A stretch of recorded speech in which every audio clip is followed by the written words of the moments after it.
Now save big when you choose 12-month special financing when you use your Lowe's consumer credit card on purchases of $2.99 or more. Not only that, right now you can get 10% off of all major appliances priced at $3.97 or more. So head to Lowe's today for great special financing and save big on appliances. Lowe's, let's build something together. Offers valid 5/5/11 to 5/9/11. Special financing cannot be combined with 5% off everyday credit offer. See store for details.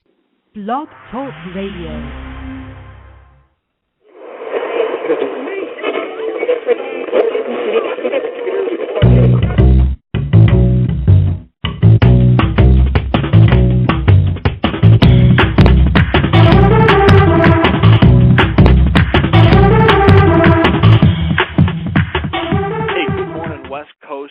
Good afternoon, East Coast. This is Blog Talk Radio's Raise the Bar Radio. This is Todd Waller, and our good friend, Mr. Michael McClure, is with us today as ever. Mr. McClure, how are you doing today? If I were any better, they'd have to arrest me. Nice. You know, the phrase I like is, I'm so hip it's amazing my bum doesn't fall off. So I think you and I might be in a similar groove today. That's a good thing.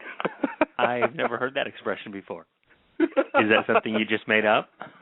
No, it's not. Unfortunately, I think it's actually a reference to Hitchhiker's Guide to the Galaxy, but please don't quote me on that one. You're always quoting these arcane things that I just don't understand. I'm just not hip enough, Todd.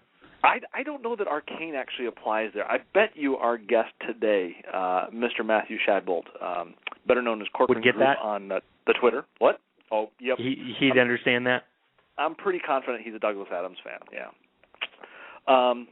So, fun thing today, I was kind of lurking a little bit on the Twitters, and saw you and Reggie, Nicolay, and some other folks talking about different applications, Animoto being one of them, for video and photo production, if you will, on your iPhone or mobile device. Is that a fair bet as to what you guys were kind of talking about there?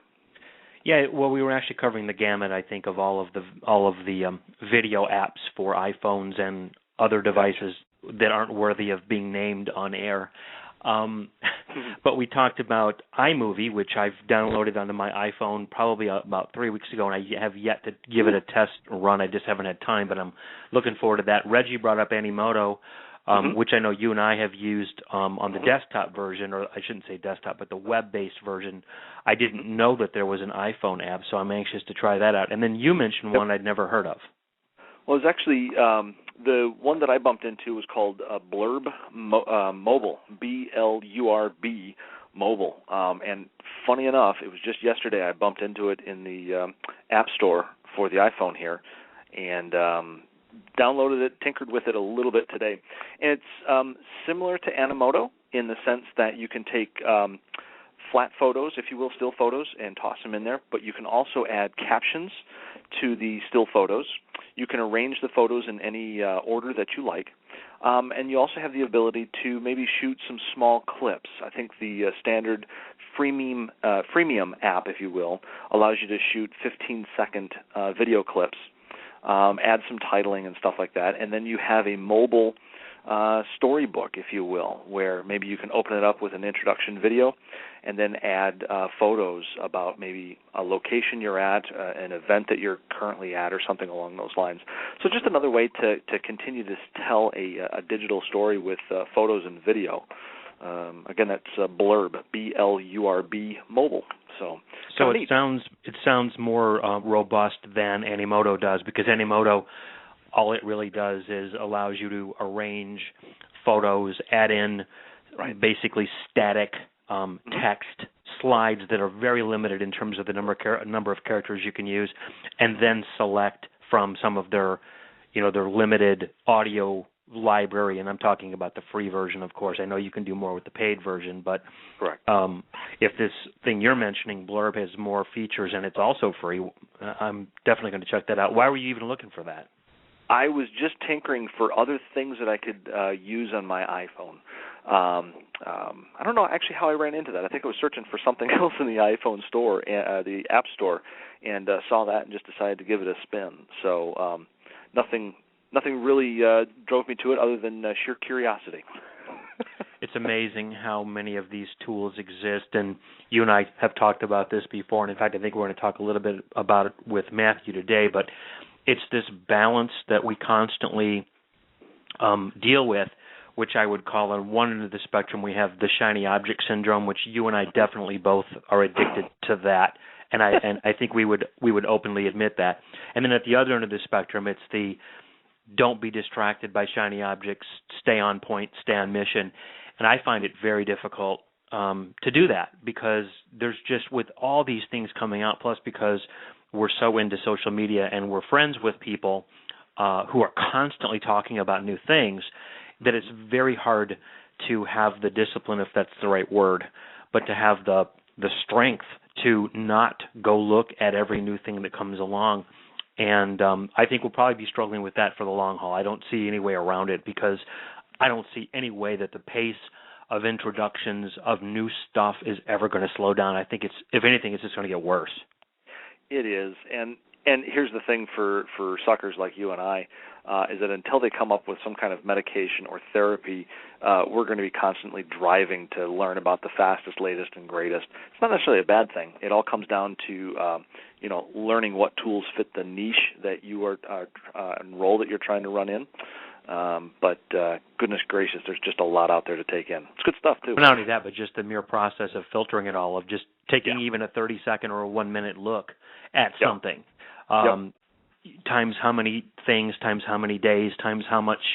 I don't want to call it waste because, again, when you find something that works, and I'm starting a blog post right now, which is, it doesn't have a title yet, but the gist of it is looking past the shiny object syndrome. What are the things that have endured for me? What are the things that I use day in and day out? Because there's a lot of things that I've talked about and blogged about even that have fallen away over time because I've just found out that they weren't as cool or as useful as I thought they were. And there's a lot of things that would fall into that category. But, just to give you a couple of examples, Evernote for me is like the Hall of Fame all-time MVP of the digital world application or whatever it's called. But, it's so useful. I keep using it more and more day after day. And the fact that you can link, for instance, JotNot Pro or Genius Scan, the fact that you can scan something and immediately send it over to Evernote, which I did that a couple times yesterday. And but getting off point, my point was simply it's good to pull back from time to time and really evaluate what works, what doesn't. And here's an interesting stat that I'd almost be afraid to learn, which would be what's the percentage of stuff that I think is cool at one point that ends up not being cool in the long run.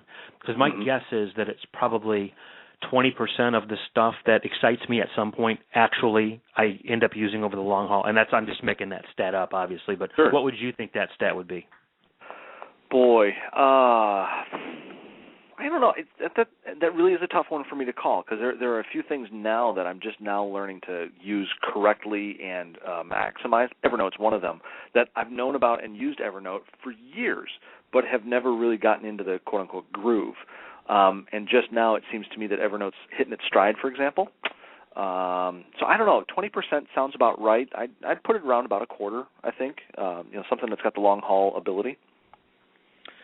So interesting. So, in fact, with our guest who's coming on here in a second, Matthew Shadbolt, had conversation this morning on something that he and I disagree about, and it relates perfectly to this topic that I'm talking about, which is, is it a shiny object or does it have a real value? And rather than ruin that storyline, why don't we go ahead and bring Matthew on? I think we should do that. Matthew, how are you doing today, sir? Hello, Todd. How are you? I'm doing well. Thank you for joining us yet again, man. No problem. I'm thrilled to be here.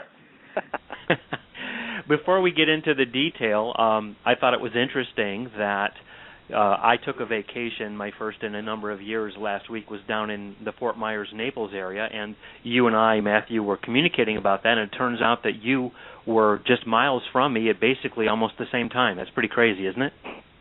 Yeah, it's a smaller and smaller world, that's for sure. So what were the highlights of your trip to Florida? Wow, that's a tough one. We had the royal wedding when we were down there, so that was a big highlight for me as a as a Brit, getting up at 3:30 in the morning to watch the coverage of that. But things specific to the region, nothing in particular. Just really enjoying just time offline. That was really the big one for me. And Todd and I were just talking about this before the show, the importance of having some digital downtime. So I certainly came back sort of a little more energized and used that time to really think about what we're doing here at the moment and a little mental planning for what's coming up later this year at Corcoran. Well, I'm glad that you were able to decompress a little bit. Do you have a specific connection to that part of the world, or was it just a random vacation choice? My family and I always go there every year. Oh, you do? Yeah. And where do you go specifically? We stay at like a condo complex right on the beach. It's really super relaxing, and it's one of the best things we do every year. Cool.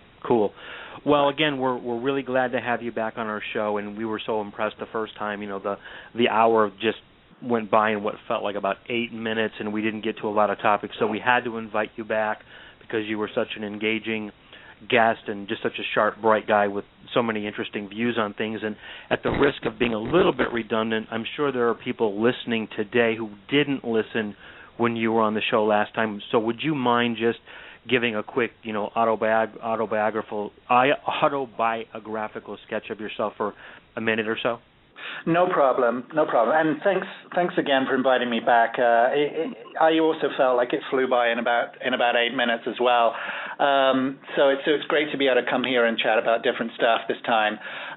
Just for those folks that don't know me, I'm the Director of Interactive Product and Online Marketing at the Corcoran Group, which is Manhattan and Brooklyn's largest residential real estate brokerage. We also cover markets in the Hamptons in South Florida. And I'm basically responsible for all of Corcoran's interactive output. From Corcoran.com, our website that houses all of our listings, right through to all of the online ad strategy, product development in terms of mobile, social, video, and any other kind of interactive projects that we do around the city. For example, we do interactive billboards in Times Square, touchscreens in the back of New York City cabs, and we've even just started to release interactive touchscreen window displays in some of our offices around town as well. So anything that sort of touches the public in a digital way falls under my sort of area here at Corcoran. And you know what, I said this to you before, I think, but I think you have one of the most interesting jobs in all of real estate. You know, the fact that you work in a city as amazing as New York City, which is so advanced in every respect, and the fact that you're doing all these cool things, that some of which really are a little bit unique to your circumstance, in that we couldn't do the things in Detroit, for example, that you do in New York, because they're entirely different. You know, the context is entirely different. The fact that you have cabs, the fact that you have so much foot traffic, etc. To me, that must make for a very exciting career for you, and probably you're very excited to get out of bed every day and get to work and do what you do. That's very true. It's a very energizing position, that's for sure. But also, it's a very energizing city in which to have such a great position. So, there's no shortage of things to do here. And I empathize with what you're saying about how that works in different metros. We're very, very spoiled for content here in New York, for example. There's no shortage of things to be able to post about. So this idea of content curation that we often speak about is not quite as challenging in New York as it would be in perhaps more rural parts of the country. Similarly with mobile, like location-based services, like Foursquare, for example, is from New York, and there's a very, very vibrant community and active use of those kinds of things here in New York, which also kind of struggles a little bit more in areas in which are perhaps more car-based, for example. So what's near me is like a really big thing here as a platform idea. But there's no shortage of things that get me up in the morning and thinking about late into the evening. That's for sure. And just one thing before we stay on topic, and I apologize for not asking this earlier, but it just occurred to me because my brain is basically warped. The event that just took place involving, bin Laden, I only bring this up because you're in Manhattan and you sent out a couple of tweets that really I found very moving. Did you want to say anything about what that was like to be in New York when that happened? What was that like for you? Well, it's obviously something incredibly emotional to anybody that has even the slightest attachment to New York City, and that kind of thing is a very, very big deal here, and we take that kind of news that we've had this week incredibly seriously, and whilst on the one hand, it's fascinating to watch the news unfold on Twitter and to see a story kind of break like that online. It's a very emotional time for people here in New York, and there's a lot of people in very reflective mood here at the moment. Well, it's funny because as I tweeted, I was going to bed at about 9:50 on Sunday night, and something made me come back to my computer. I was literally closing the lid on my computer when I saw your tweet come through that said, "Turn on your TV." And I was intrigued by that because it was just so ambiguous. And I thought, he wouldn't have said that unless there was a reason. And so I actually went in, my TV hadn't been on, I turned the TV on, and it took me all of maybe 15 seconds to get to the lead that led to the story. And I didn't go to bed till 1 o'clock because the hype and the intensity of the commentary on Twitter was just overwhelming, and I would call it the single greatest, in terms of magnitude, event that I've seen in social media since I've been in it, which granted is only a couple of years, but still to see what happened in terms of the volume of tweets at some point. I don't know what the number was. I saw it this morning. It was like 12 million tweets a minute or something like that. And then they showed highlights on the news about people at a Phillies-Mets baseball game and how the people in the stands were getting the news as they were there at the game, and how they started chanting USA, and it was just all very moving. And I thought it was not only a seminal moment for our country, obviously, but also for social media itself in terms of how all that news traveled so quickly within the context of social media, much more so than traditional media. Yeah, I think you're absolutely right. I think one of the things that I was thinking about as the events of Sunday night unfolded was how many people on social media were talking about what was going on TV. Like, it was still, social media seems to sort of lack that visual component at the moment of actually watching something unfold, which I think is pretty interesting.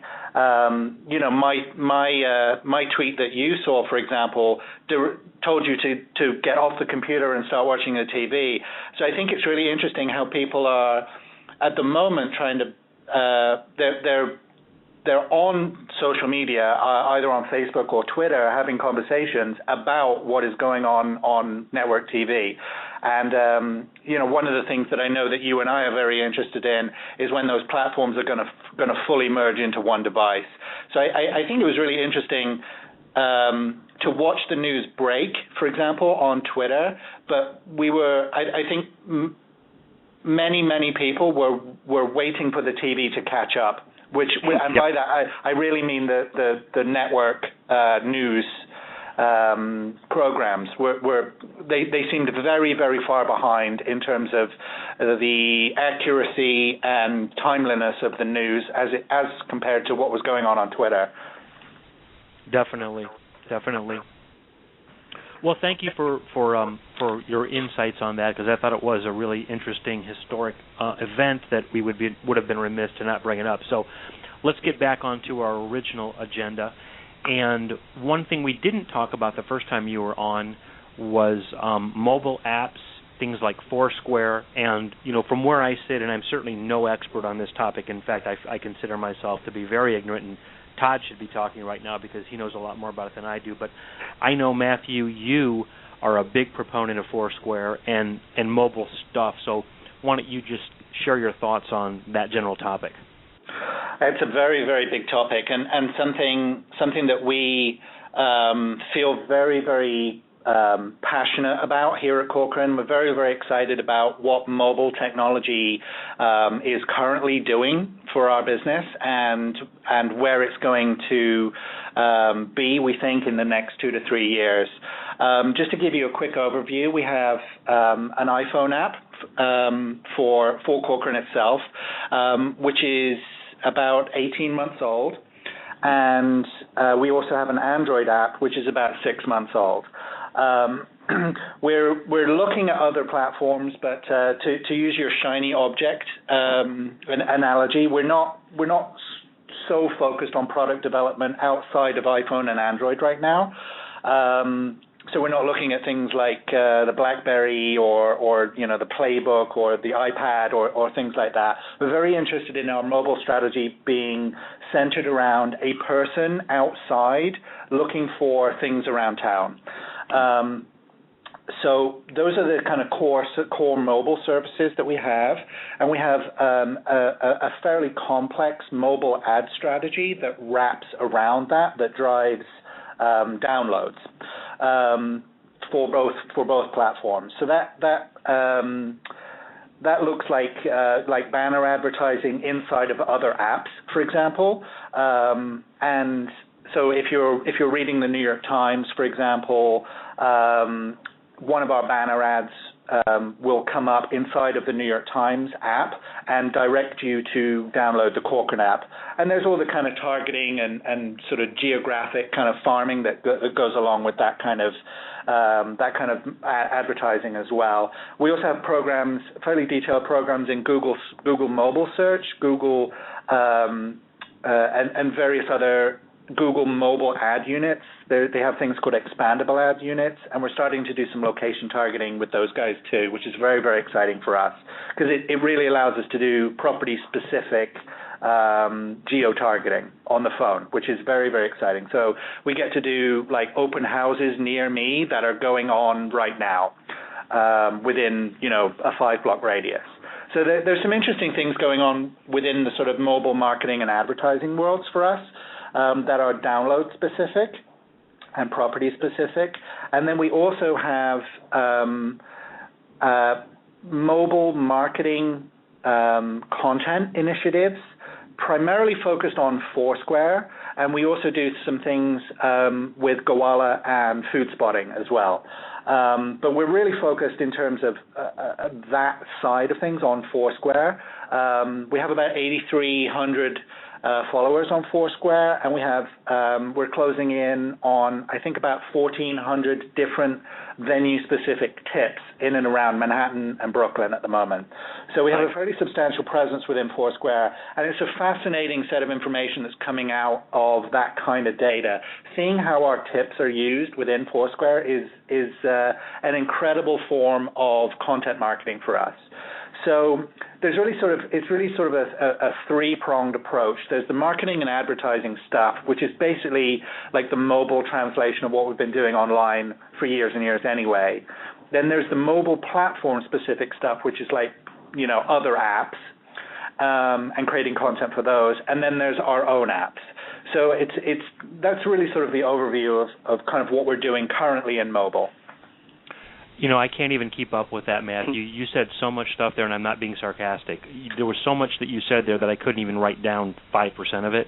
So I'd like to circle back and cover some of those topics in more detail because I think they're fascinating. So one is I want to ask you a few questions, and two, if you want to go back and amplify some of the points you made yourself, I'd appreciate it. One is who is the mastermind behind all of this? Because that's such an extensive list of things that you just mentioned.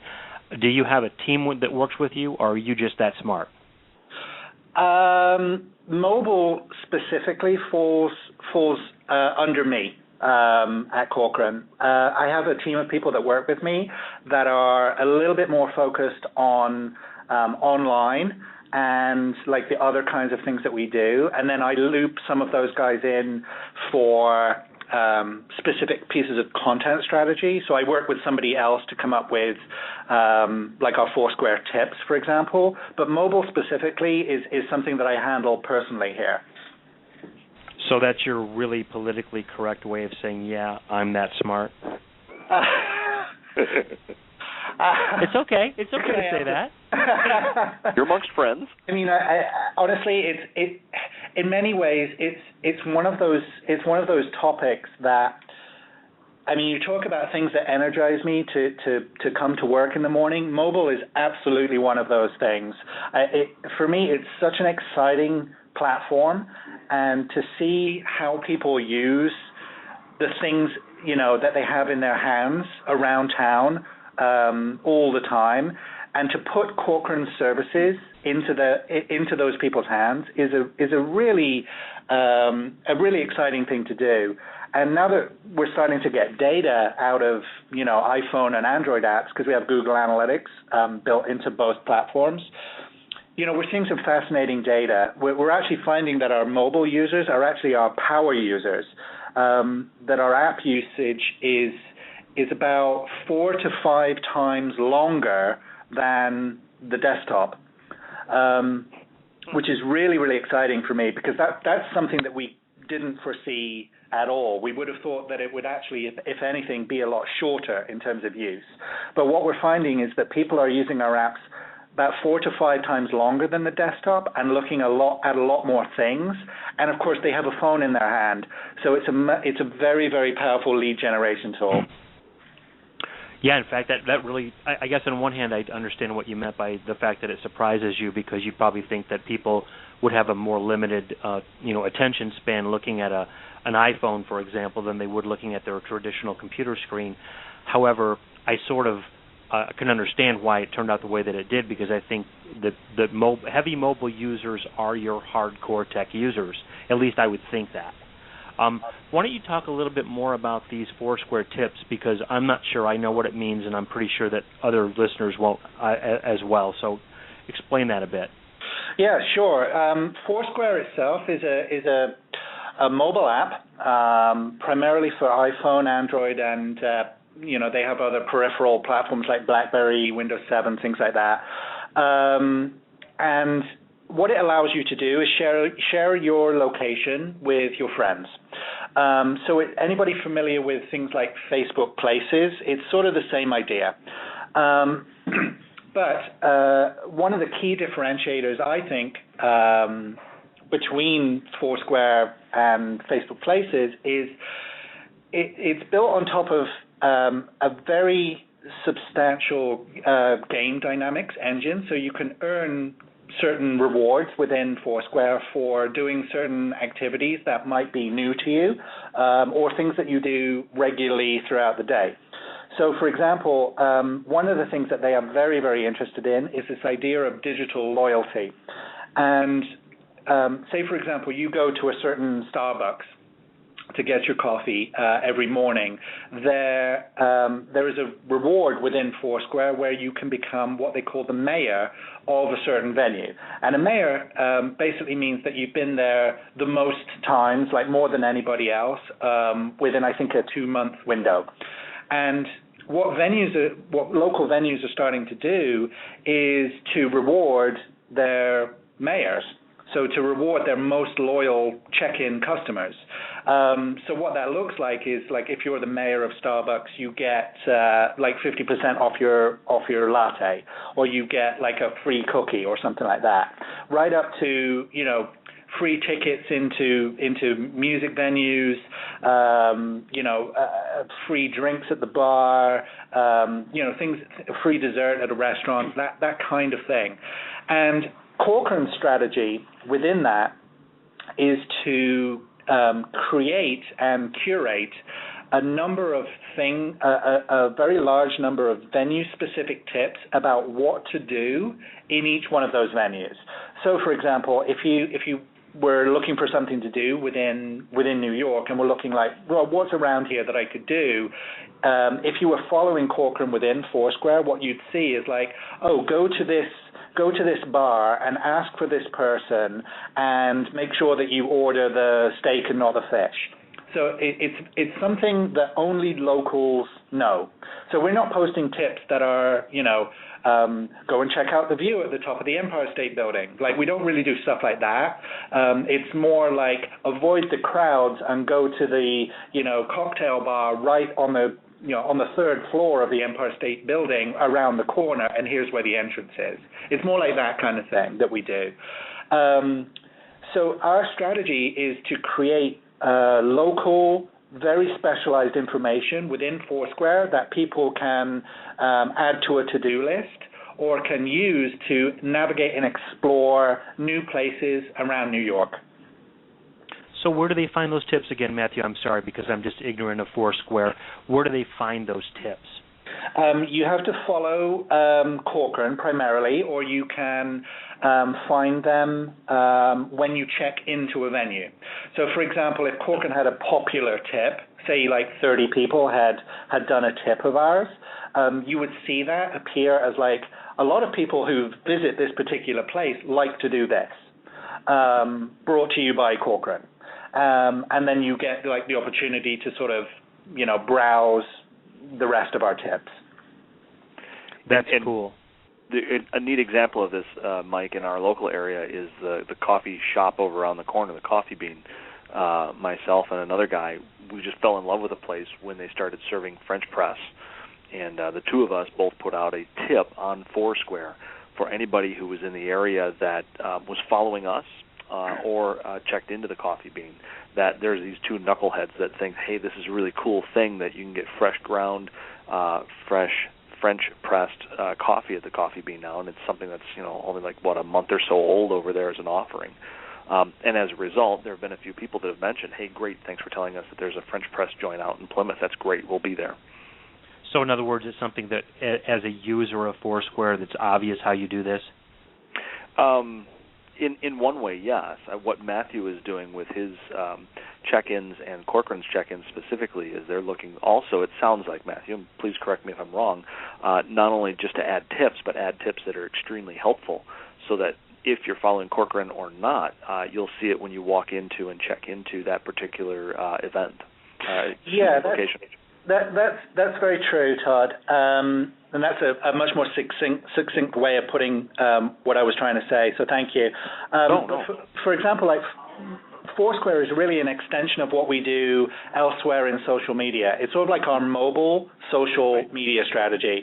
So, for example, on Twitter, we might be sharing information about, where to get the best cupcake on the Upper West Side, or, sharing news around Brooklyn, or things of that nature, and then doing it in a sort of more visual way on Facebook. Foursquare is the exact same approach of sharing helpful, insightful local information. The main difference is that information is at your fingertips, in the right place, in the person's hand, while they're doing something. And that's a really big advantage of Foursquare over Twitter and Facebook. Definitely. I can totally understand that. And now that you've explained it better, because I've never really taken the time to learn it, from a distance, it always seemed to me as if it were somewhat, for lack of a better term, narcissistic, because it was sort of like, look at me, I'm here. Look at me, I'm here. Look at me, I'm here. And I really kind of burned out on it because I never looked deep enough to understand these additional layers of value that you're explaining now. So good for you for exploiting this, because I recall you shared some information with me. You have some incredible graphics. I think you I don't know if you do that yourself. You mentioned even like that you photoshopped some stuff, or someone at Corcoran did. You've got beautiful physical displays of information, and some of them were these Foursquare tips. Am I getting that wrong? Yeah, that's. I come from a graphic design background, so making infographics is actually a real pleasure for me, and being able to share data, insights in terms of how people are using our tips. Like, I think the one that you're referring to was we did like a top 10 list of our most popular tips around Manhattan. And you could see what the most popular tips were, how many people had done them, how many people wanted to do them, where they were, and it really sort of broke down like why things were popular. And that's a very interesting thing, we think, to be able to share with people. Would you mind tweeting that right now, or when the show's over? Because I know how impressed I was with it, and I think our listeners might as well. Would you mind doing that? Yeah, I'm happy to send it out after the show for sure. No problem. Fantastic. So, and again, there was a lot more that you mentioned under the general heading of mobile. So if there's anything else that you want to focus in on, because there were so many more things you mentioned, go ahead and do that, or we can move on to the next topic, whichever you prefer. Well, one of the interesting things that we find with Foursquare is, and they've sort of just added this, is the ability to post photos of when you check in, you can post a photo and attach that image to a venue. We haven't really been doing a lot of that stuff within Foursquare. We have less of a strategy about sort of checking in and earning things in Foursquare, more so sharing information. So we're not really playing as a brand within Foursquare as such. But we do have a strategy of sharing food imagery in a very similar way around town, and we do that in an app called Food Spotting, which if you guys are not familiar with it, I would absolutely recommend checking that out. What it does is it allows you to see what you and your friends are eating.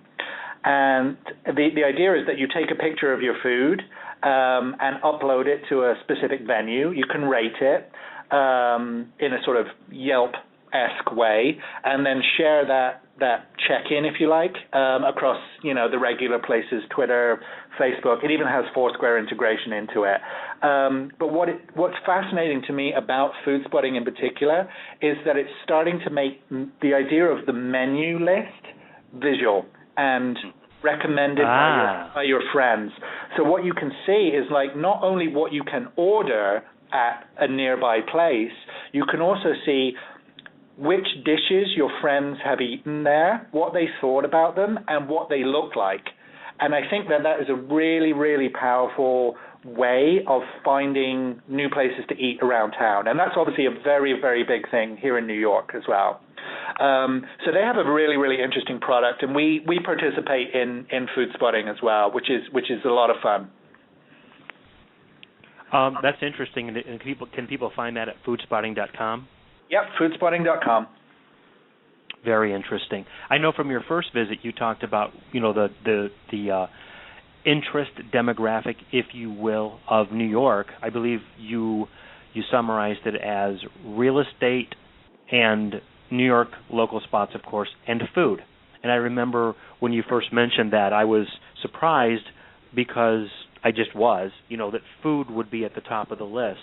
But the fact that you mention it again and that you bring up Food Spotting just reinforces how important that is in New York. Well, it's also very much tied to sort of Corcoran's brand approach. This idea of looking beyond the four walls of the apartment and what's around a particular home.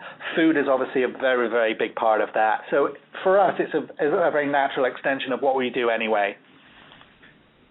That's awesome. So any more on mobile?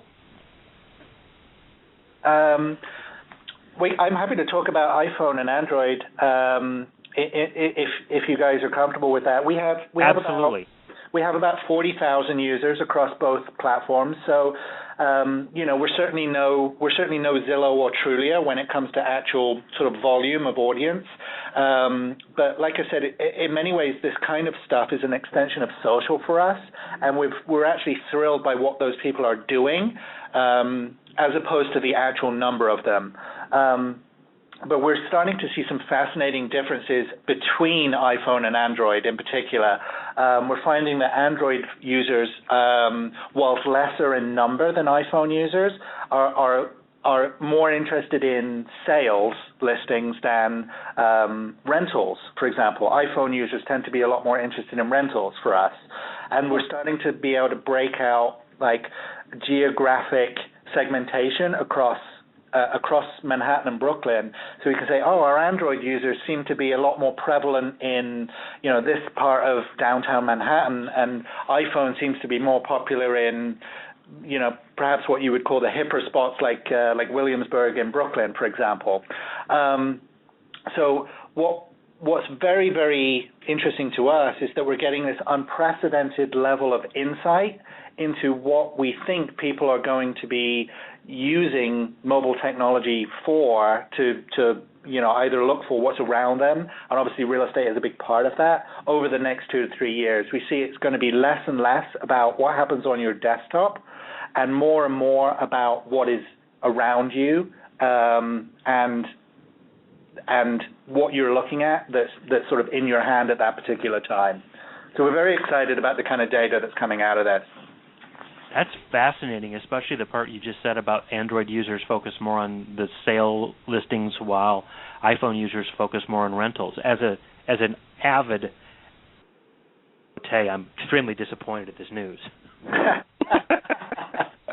Well, obviously we think Android is going to be the major player in the long term in terms of overall audience volume for us.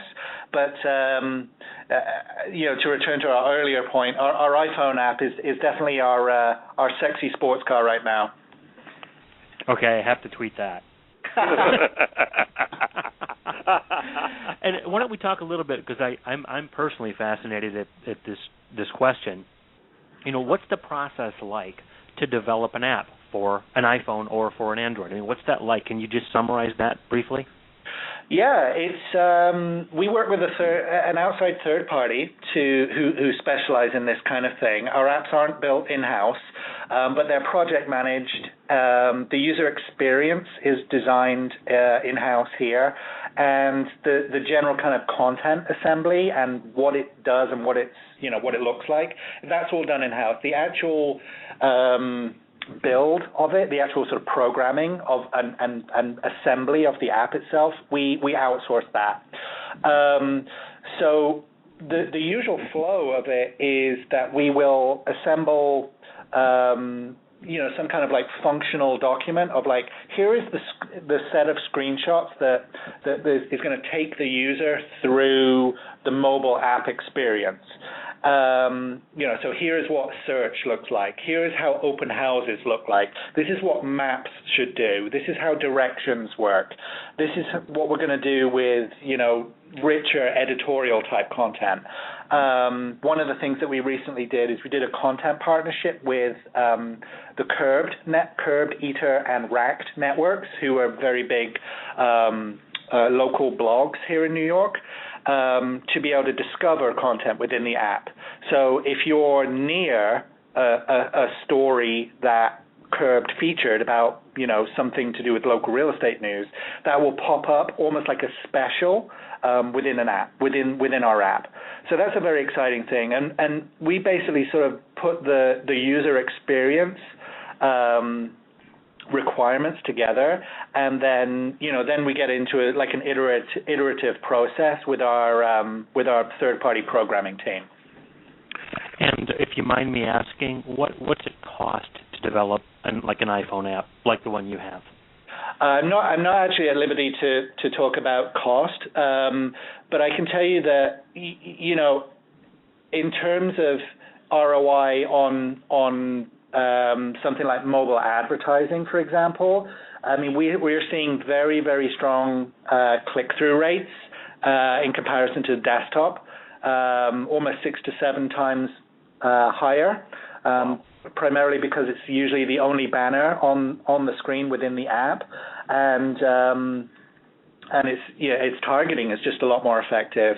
I'm unfortunately not able to share sort of project specifics with you about how we put our apps together in that sense, but I can tell you that it's a very cost-effective thing for us to do.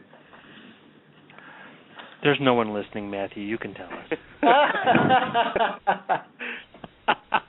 Just us. That's a big part. Honestly, that's the cost part is something that fascinates me as well, because my perception, and I know you can't comment on it, and I'm not trying to be a jerk, but I'm just curious, is it like a $5,000 item, a $100,000 item? And I'm not asking you to comment. I'm just curious, and I should research that sometime just because I'd like to know. But in any event, that's so interesting that the click-through rates are 6 to 7 times higher than on desktop. Yeah, it's a very, very powerful form of advertising. It's very interesting. Well, and Matthew, I think you hit the nail right on the head in that you're probably one of the few, if not only, in your geographic space and your digital space that is inside those applications. So going back to kind of what Mike and I have been chatting about for a period of time, and you too, for that matter, Matthew, is it's that digital divide. Those who can see and adapt sooner truly do have a distinct competitive advantage going forward. And your in-app advertising is, I think, just a proof of that, if you will.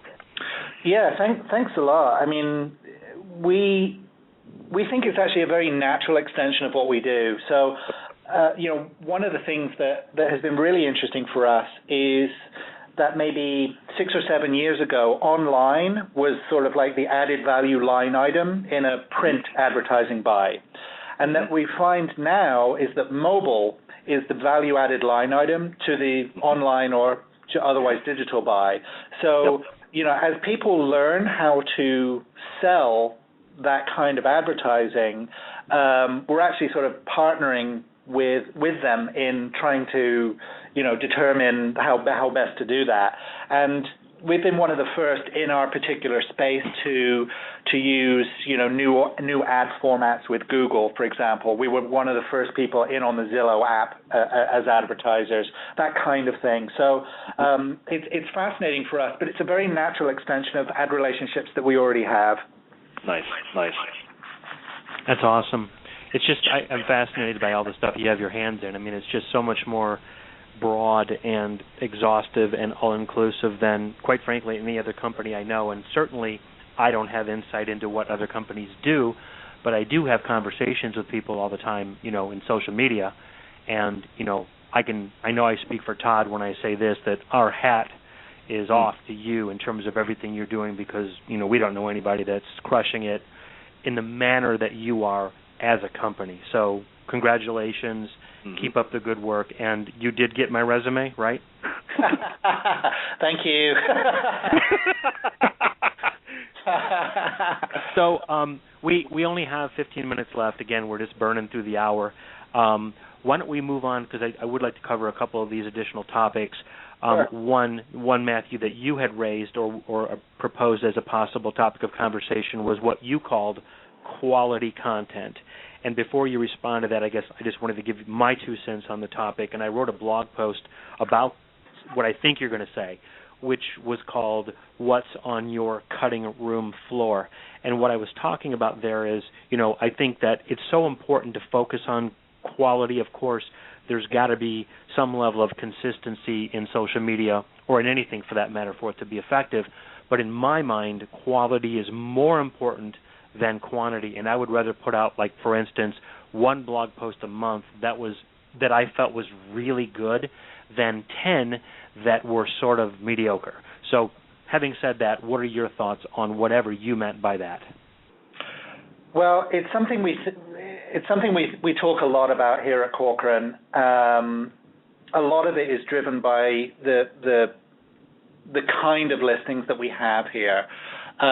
Which tend to be, on the higher end.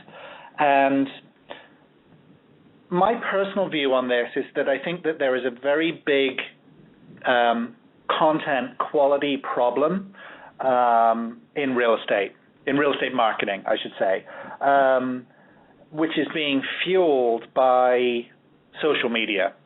I think that there is pressure on those within the real estate industry to post things, which is whether that's video or Facebook things or Twitter updates or whatever the medium is. There's pressure on those within real estate to post things. outside of listing information. And that pressure is causing a downward spiral on content quality. And I don't disagree with you on this idea of less is more. But what I think is happening is that the people that are using the less is more idea are finding it a huge barrier to being able to post anything at all. So what's happening is that as you increase the number of platforms that you can post to, for example, what's unfortunately happening is that you're actually multiplying bad content. And I see a lot of it happening between Facebook and Twitter and YouTube, for example, is that people will post the same thing to all platforms, when in fact those platforms, I believe, are very, very different, and the content should be tailored appropriately. So I think that there is a real challenge to those within the real estate industry to really, to use your guys' phrase, to really raise the bar on what they're posting, because a lot of it is really terrible. I was involved in a discussion last night on Twitter with the folks who use the RETechChat hashtag, and we were talking about video and quality of video, for example. There's a huge barrier to creating quality video content online, and most real estate video falls into two categories. It falls into the sort of handheld, shaky, almost sort of Blair Witch Project kind of flip cam stuff, with the agent going in and opening closets and things like that. Or there's the graceful panoramic slideshow set to music, which isn't even really video in that sense. And you know, there's a cost barrier to producing, I believe, quality video content. So no matter what the barrier to entry is, I think there's a misperception that the barrier to entry with a lot of these things is very low. Like, it's easy to make video and put it online. It's much harder to make good video and post it to the right places in the right way. So I think that there's a real problem at the moment, and I don't see too many people rising to that challenge. I just see a lot of multiplication of poor content right now. You know, Matthew, it's interesting that the question about quality video has been one that I have particularly struggled with for 4 or 5 years now since I started doing that. And we actually did a while back an A/B test, a split test of a professionally shot video of a walkthrough of a home, and what I call quick and dirty. And it was very interesting, the response. It was the same property that we did both videos on, and we were talking about a $225,000 house. So nothing high end, nothing really low end, but kind of right in that sweet spot, if you will. And the reaction from the consumer was priceless for me. I mean, this is the kind of data, the analytics that I was kind of looking for out of the split test. What we found is that there was a much more visceral reaction by the consumer to the quick and dirty video as opposed to the professionally shot video. And we didn't, talk with consumers much past which one did you prefer better or something along those lines. But the conclusion that I came to with that is that myself, remove me from real estate and look at marketing, and if it's done really well professionally, it has to be done extremely well in order for my marketing radar not to shoot up and block it from me seeing it as marketing. Whereas the quick and dirty, it covered the points, it told the story, it showed the house, but it flew underneath that marketing radar screen so that the consumer saw it and went, oh, this is information that I'm interested in. It didn't bother them necessarily that, maybe I tripped over the doorstep as I came through or something along those lines. So it's just a very interesting question, because I don't question that at some price point in the marketplace, it does make sense to have it professionally done. It's expected by both the seller and the purchaser, I would expect. But I think there's also a point at which that marketing radar screen that we have all built up over our years of being inundated with commercials and whatnot, we just become, what's the right word, inoculated to halfway well-produced marketing.